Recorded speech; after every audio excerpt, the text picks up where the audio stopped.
നമസ്കാരം.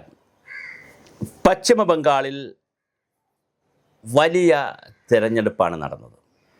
ബംഗാളിലെ 2011 0 സീറ്റിൽ നിന്ന് 4% വോട്ടിൽ നിന്ന് 2016 ആകുമ്പോൾ 4 സീറ്റും 10% വോട്ടും പിടിച്ചുകൊണ്ട് BJP തേരോട്ടം തുടങ്ങി. അതിനുശേഷം 2021 അതേസമയം 2016 70-ലധികം സീറ്റുകൾ കോൺഗ്രസിനും CPM-നും ഒക്കെ ഉണ്ടായിരുന്നു. 70 സീറ്റുകളുണ്ടായിരുന്നു. ആ 70 സീറ്റുകളെയും ഇല്ലാതാക്കിക്കൊണ്ട് CPM-നും കോൺഗ്രസിനും ഒരു സീറ്റ് പോലും ഇല്ലാതാക്കിക്കൊണ്ട് മമതാ ബാനർജികളുടെ സീറ്റിനെ തൊടാൻ കഴിയാതെ 2021 മമതാ ബാനർജിയെ തൊടാൻ കഴിയാതെ BJP അവിടെ വേരുറപ്പിച്ചു. അതിന് തൊട്ട് മുമ്പുള്ള 2016 4 സീറ്റായിരുന്നെങ്കിൽ 77 സീറ്റോളം 10-25 ഇരട്ടി സീറ്റോടുകൂടി വേരുറപ്പിക്കാൻ BJPക്ക് കഴിഞ്ഞു. CPM-ൻ്റെ സീറ്റില്ല, അതുപോലെ തന്നെ കോൺഗ്രസിന് സീറ്റില്ല. എന്നാൽ ഇപ്രാവശ്യത്തെ തെരഞ്ഞെടുപ്പ് കേൾക്കുന്നത് വളരെ രസകരമായ മറ്റൊരു വാർത്തയാണ്. BJP അധികാരത്തിൽ വരും. ഇത് മനസ്സിലാക്കിയിട്ടാണോ എന്നറിയില്ല. അതിവ്യാപകമായ മർദ്ദനവും തല്ലും ബഹളവുമാണ് ബംഗാളിലുണ്ടായത്. ഇതിനിടയിൽ കേരളത്തിലും ഇരുന്നു കൊണ്ട് ആളുകൾ ആഘോഷിക്കുന്നുണ്ട്. സന്തോഷ് പണ്ഡിറ്റിൻ്റെ ഒരു പോസ്റ്റ് വന്നിട്ടുണ്ട്. അപ്പോൾ സന്തോഷ് പണ്ഡിറ്റിൻ്റെ പോസ്റ്റ് വന്നപ്പോൾ അതിനെ എതിർത്തുകൊണ്ടും അനുകൂലിച്ചുകൊണ്ടൊക്കെ ഒരുപാട് ആളുകൾ അഭിപ്രായം പറഞ്ഞു. സന്തോഷ് പണ്ഡിറ്റിൻ്റെ പോസ്റ്റ് വളരെ സിമ്പിളാണ്. ഇനി ബംഗാളിൽ നിന്ന് കേരളത്തിൽ വന്ന് ബെറോട്ട അടിക്കുന്നവർക്ക് തിരിച്ചു പോകാം, തിരിച്ചുപോയി അവിടെ ജോലിയിൽ നിൽക്കാം, അവിടെ തന്നെ ജോലി. പണ്ട് കാലത്ത് തമിഴ്നാട്ടിൽ നിന്ന് നൂറുകണക്കിന് ആയിരക്കണക്കിന് ആളുകൾ ഇവിടെ വന്നിരുന്നു, തമിഴ്നാട്ടിലെ ആനുകൂല്യങ്ങളൊക്കെ കൊടുക്കുന്നതിന് മുമ്പ്. പക്ഷേ അതിനുശേഷം തമിഴ്നാട്ടിൽ വളരെ വ്യാപകമായ ആനുകൂല്യങ്ങളും ഇൻഡിവിജ്വലായിട്ടുള്ള കാര്യങ്ങളൊക്കെ കൊടുക്കുക, വ്യക്തിഗത ആനുകൂല്യങ്ങളൊക്കെ കൊടുത്തപ്പോൾ ഇപ്പോൾ തമിഴ്നാട്ടിൽ നിന്ന് അങ്ങനെ ശിക്ഷയ്ക്കോ മറ്റു കാര്യങ്ങളിലോ ഒരു എന്തെങ്കിലും തൊഴിലെന്ന് പറഞ്ഞ് തൊഴിൽ ഉണ്ട്, ഇവിടെ തൊഴിലെടുക്കുന്നവരുണ്ട് തമിഴ്നാട്ടിൽ നിന്നുള്ളവർ. പക്ഷേ അതൊരു ഡീസൻ്റായ നല്ല ജോലികളൊക്കെ ചെയ്യാൻ വരുന്നുള്ളൂ. അല്ലാതെ ഒരു ജോലി തരൂ എന്ന് പറഞ്ഞിങ്ങനെ നടക്കുന്ന ഒരു വിഭാഗം തമിഴ്നാട്ടിൽ നിന്ന് ഇപ്പോൾ ഇല്ല.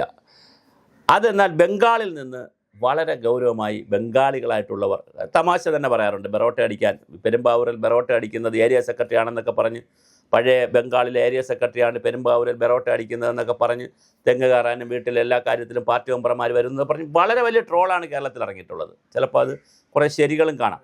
എന്തായാലും അതിനെയൊക്കെ കവച്ച് വയ്ക്കുന്ന ഒരു സാധനം, ഒരു നല്ല ട്രോള്, വളരെ ഗൗരവമുള്ളൊരു ട്രോൾ സന്തോഷ് പണ്ഡിറ്റ് ഇറക്കിയിട്ടുണ്ട്. അതിന് വലിയ റീച്ചും കിട്ടിയിട്ടുണ്ട്, ആക്ഷേപവും കിട്ടിയിട്ടുണ്ട്. അതിന് സന്തോഷ് പണ്ഡിറ്റിന് ആരാധകരുമുണ്ട്, ഇതുകൊണ്ടല്ലോ, പിന്നെ ആ വിഷയത്തിൻ്റെ ഒരു മെരിറ്റും ഉണ്ട്.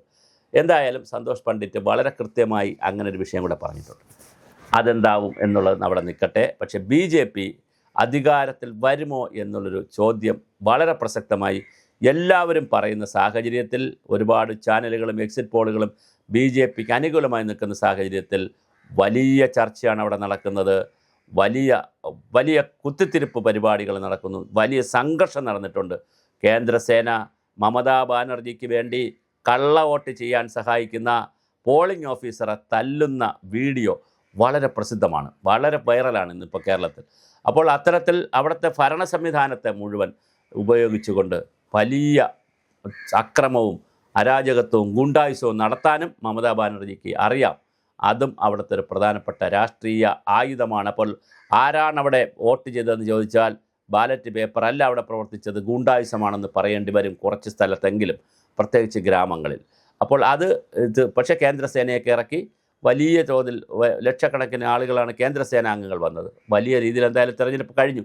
ഇനി കാത്തിരിക്കുന്നത് മെയ് 4 മെയ് 4 മമതാ ബാനർജി തോറ്റു പോവുകയും BJP ജയിക്കുകയും ചെയ്താൽ വലിയ സംഘർഷം ഉണ്ടാവും. തിരിച്ചു വന്നാലും BJP തോറ്റാലും കുറച്ച് പേര് മരിക്കും. അത് ഏത് പാർട്ടിയിൽ ആര് മരിക്കുമെന്ന് പറയാൻ കഴിയില്ല.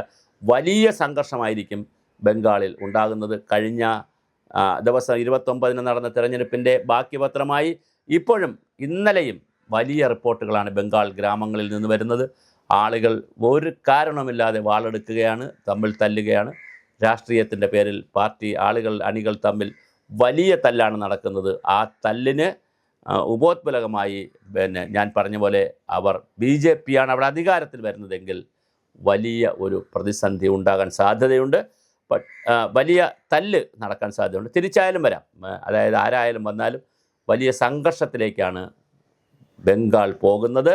പക്ഷേ ആ സംഘർഷത്തിലേക്ക് പോകുമ്പോഴും 3 സീറ്റ് 0-ൽ തുടങ്ങി 3 സീറ്റിലൂടെ 77 സീറ്റിലെത്തിയ BJP അവിടെ അധികാരത്തിൽ വരും എന്നുള്ളതാണ് എല്ലാ എക്സിറ്റ് പോളുകളും വരുന്നത്. അപ്പോൾ രണ്ടുണ്ട് കാര്യം, തമാശയ്ക്കാണെങ്കിലും രണ്ടുണ്ട് കാര്യം. ഒന്ന് കൗതുകം, ഒന്ന് BJP അധികാരത്തിൽ വരുമോ, അങ്ങനെ BJP അധികാരത്തിൽ വന്നാൽ കേരളത്തിലെ ബെറോട്ട അടിക്കുന്ന ബംഗാളികൾ സന്തോഷ് പണ്ഡിറ്റ് പറയുന്ന ഭാഷയിൽ തിരിച്ചു പോകുമോ എന്നൊരു ചോദ്യമുണ്ട്. കാരണം അവിടെ തൊഴിൽ കാര്യം ഈ തമിഴ്നാട്ടിൽ നടന്ന പോലെ കുറേ തൊഴിലൊക്കെ അവിടെ കൂടുതൽ ഉറപ്പാവുകയാണെങ്കിൽ സ്വാഭാവികമായിട്ട് ആളുകൾ തിരിച്ചു പോകും. അങ്ങനെ തിരിച്ചു പോകുമോ എന്നുള്ള ഒരു ചോദ്യവുമുണ്ട്. എന്തായാലും നമുക്ക് മെയ് 4 വരെ കാത്തിരിക്കാം. സന്തോഷ് പണ്ഡിറ്റിനും അതുവരെ കാത്തിരിക്കാം. അതുകൊണ്ട് തന്നെ പുതിയ പുതിയ കാര്യങ്ങൾ വരട്ടെ. എന്തായാലും നമുക്ക് വളരെ സംഘർഷാത്മകമായ ഒരു തെരഞ്ഞെടുപ്പിലാണ് ബംഗാൾ. ഹിമാചൽ പ്രദേശ് തിരഞ്ഞെടുപ്പെടുന്നു, ഒരു സംഘർഷം അവിടെ കണ്ടു. വളരെ അപൂർവ സ്ഥലങ്ങളിൽ പുതുച്ചേരി തിരഞ്ഞെടുപ്പെടുന്നു, എത്ര മനോഹരമായി. കേരളത്തിൽ തിരഞ്ഞെടുപ്പെടുന്നു, എന്തിന് തമിഴ്നാട്ടിൽ തിരഞ്ഞെടുപ്പ് നടന്നു. തമിഴ്നാട്ടിൽ TVKയും പിന്നെ സ്റ്റാലിൻ്റെയും പല പല പാർട്ടികളുള്ളതാണ്. എന്നിട്ടും അവിടെ ആരും അങ്ങനെ മരിച്ചുമില്ല, കൊന്നുമില്ല. പക്ഷേ ബംഗാളിൽ തൊട്ടതെല്ലാം തല്ലി തീർക്കുന്ന ഒരു ജനാധിപത്യമാണ് അവിടെ ഉള്ളത്. അത് നമ്മൾ ചർച്ച ചെയ്യപ്പെടുന്ന ഇന്ത്യൻ രാഷ്ട്രീയത്തിൽ, ഇന്ത്യൻ ജനാധിപത്യത്തിൽ ചർച്ച ചെയ്യപ്പെടേണ്ടുന്ന ഒരു കാര്യമാണ് ഈ ഗൂണ്ടായുസവും ഗൂണ്ടാരാജ്യം ബംഗാളിൽ എങ്ങനെയാണ് ഒരു പക്ഷേ യോഗി ആദിത്യനാഥിനെ പോലെ ഗൂണ്ടാരാജിനെ അമർച്ച ചെയ്യാൻ യോഗി ആദിത്യനാഥ് അത് പക്ഷേ ഈ രാഷ്ട്രീയ ഗൂണ്ടായുസം അല്ലായിരുന്നു, അല്ലാതെയുള്ള ഒരു ഗൂണ്ടായുസം അവിടെ UPയിൽ ഉണ്ടായതായിട്ട് കേട്ടിരുന്നു. സ്ത്രീകൾക്കൊന്നും പുറത്ത് പോലും ഇറങ്ങാൻ സന്ധ്യയ്ക്ക് ശേഷം കഴിയാത്ത രീതിയിലൊരു ഗൂണ്ടാരാജ് ഉണ്ടായിരുന്നു.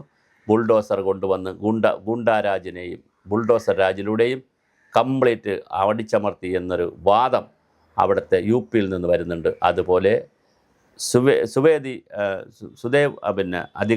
സുവേന്ദു അധികാരിക്ക് അങ്ങനെ ഒരു അടിച്ചമർത്തൽ കഴിയുമോ? എന്തായാലും മമതാ ബാനർജിക്ക് അത് കഴിയുന്നില്ല. അവർ അത് നന്നായി പ്രോത്സാഹിപ്പിക്കുകയാണ് ചെയ്തുകൊണ്ടിരിക്കുന്നത്.